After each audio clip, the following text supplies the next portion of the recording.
The Wachowskis are responsible for a vast swath of the pop culture landscape, which we all now occupy.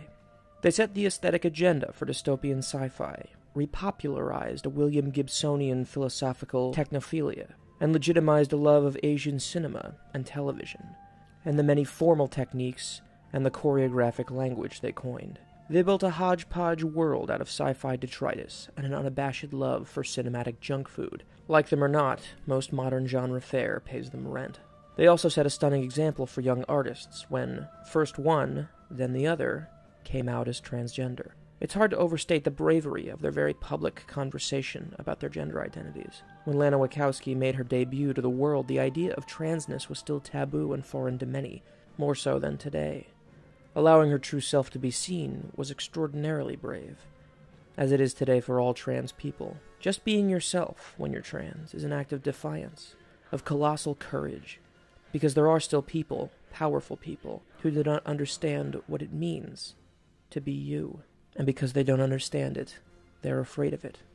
The Wachowskis made themselves a target of bigots when they transitioned, but they also made themselves public figures of identification for trans and queer kids everywhere.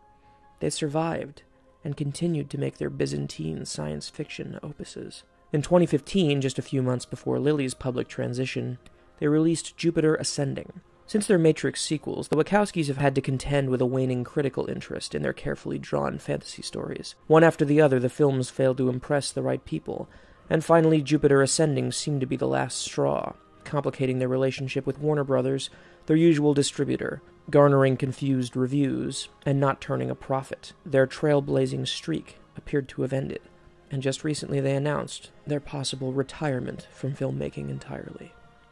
Which is a shame, because I feel like the blockbuster landscape could use more films with the zany earnestness of Jupiter Ascending. There was a problem at the clinic. A former Legionnaire was involved. Legionnaire? What about the girl? Still alive. Double our security deployment to destroy any ship that comes near the planet.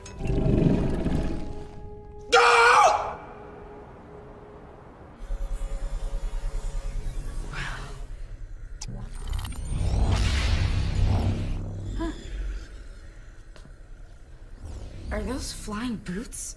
They use the force of gravity, redirecting it into differential equation slopes that you can surf. Yeah, I heard gravity and surf. It's got an offbeat sense of humor, it recodes medieval fable logic into a space opera. The fact that the film is about a woman living meager paycheck to meager paycheck, who happens to be the reincarnated queen of the universe, is where its endearing qualities begin for me. We finished the bathroom?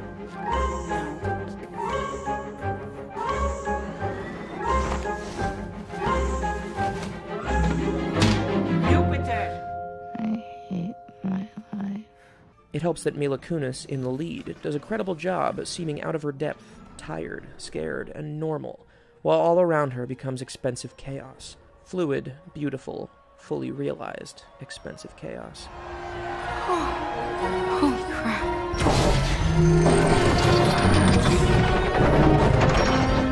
Portal at mass.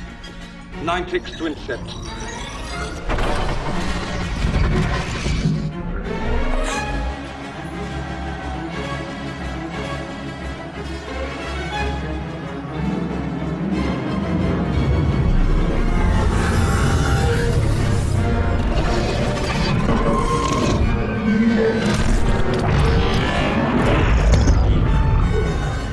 She's matched by the equally no-nonsense Channing Tatum and Sean Bean. Uh-oh. I need your help. Sure you want to go into a fight with someone you can't trust? Has anyone in your crew ever broke through a field of warhammers? What happened? Keys just got the bug. Couldn't afford the recon. I love my daughter, Kate. It's the only good thing I've done with this life. You would have done the same. Are there any other family issues I should know about? No. Loans? Money problems?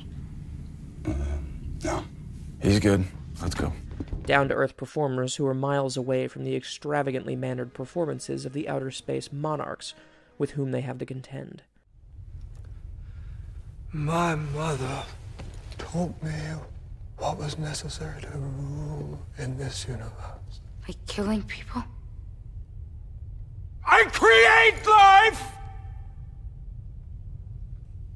And I destroy it. Kunis looks exhausted. Her jokes don't land, and she has a very modern confusion about the way things work.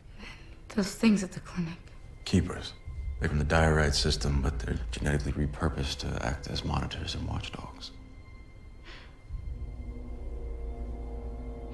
They're trying to kill me. Yes. Why me? Please, this has to be a mistake. These people don't make those kind of mistakes. Jupiter Ascending takes ideas found in Star Wars.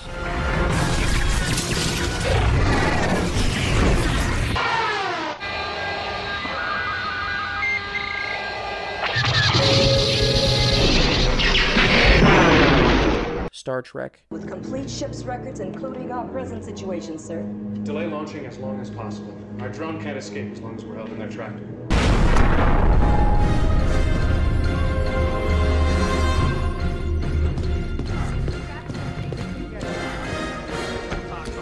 Kane, we can't wait long.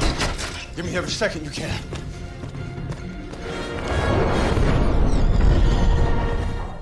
John Carter.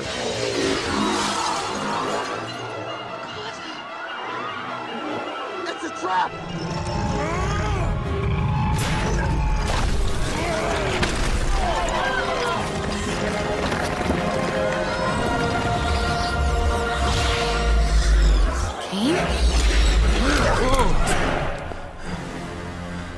Mr. Wise. Brazil.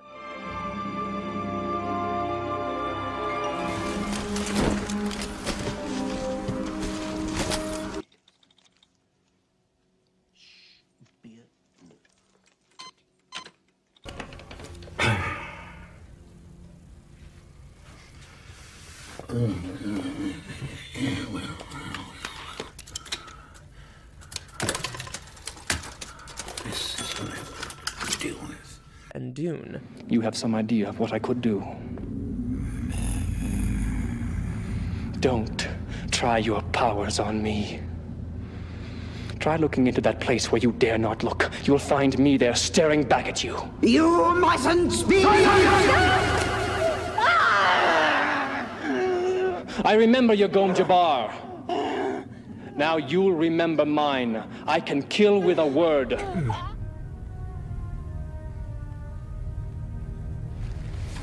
that why you killed her? How dare you!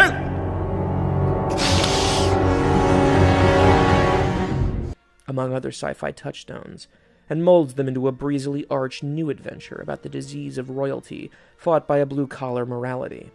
Jupiter, the film's heroine, handles her newfound cosmic importance with humility born of having worked a terrible job all of her adult life. It's official. You are now entitled. Entitled to what? Like, free parking, key to the city? I mean, what does that even really mean? It means Your Majesty's life is going to change.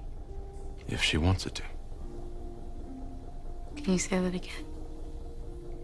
Just the Your Majesty part.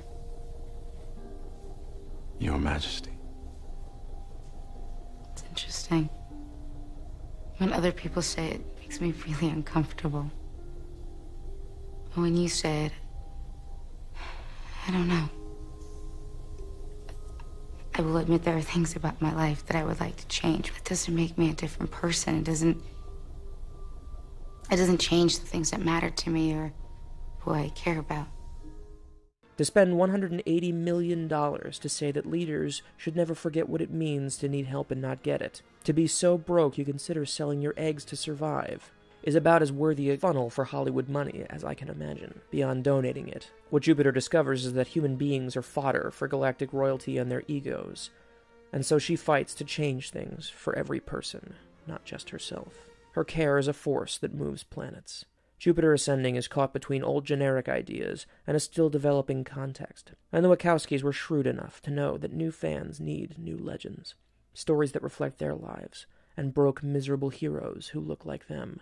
There's also a most welcome idea at the heart of the movie about not being able to help your genetic coding, Just as the directors embraced their true selves, the characters in this movie have genetic identities that don't compute with their desires or the way they feel inside, with the people they feel they should be. We all do things we can't explain. I said it was in my genes. A defect of my genome engineering. Could explain a lot of things about me. Like the fact that I have an uncanny ability to fall for men that don't fall for me. It's like my internal compass needle points straight at Mr. Wrong. Maybe it's my genes. Maybe I have defective engineering too. And if that's the case, is there any way to fix it? You are royalty now. I'm a splice. You don't understand what that means, but I have more in common with a dog than I have with you. I love dogs. I've always loved dogs. I should go, Your Majesty. Right. You need to strap in before we portal. Right, okay. I love dogs. Huh. Jupiter Ascending may look like a normal sci-fi movie from the outside, but this is a radical statement of empathy from two people who truly know what it means to need it. Jupiter Ascending was maybe too misshapen, and maybe too extravagant, but any movie about being more than who people think you are has a place in the vast cruelty we face today. Confused and isolated kids will always have need of stories like this, and I couldn't be happier that this one is out there, waiting to be discovered by someone who doesn't feel like themselves, and maybe doesn't know why yet. We're more than our genes, more than our looks, more than our job, more than our circumstances. The Wachowski films form a single coherent scripture of self-love, written in the language of popular filmmaking, empathy written in brilliant light, a call to revolt against the world's many binaries. The Wachowskis may not have been fully understood in their time, but I couldn't be more grateful that they became themselves, and we got to watch.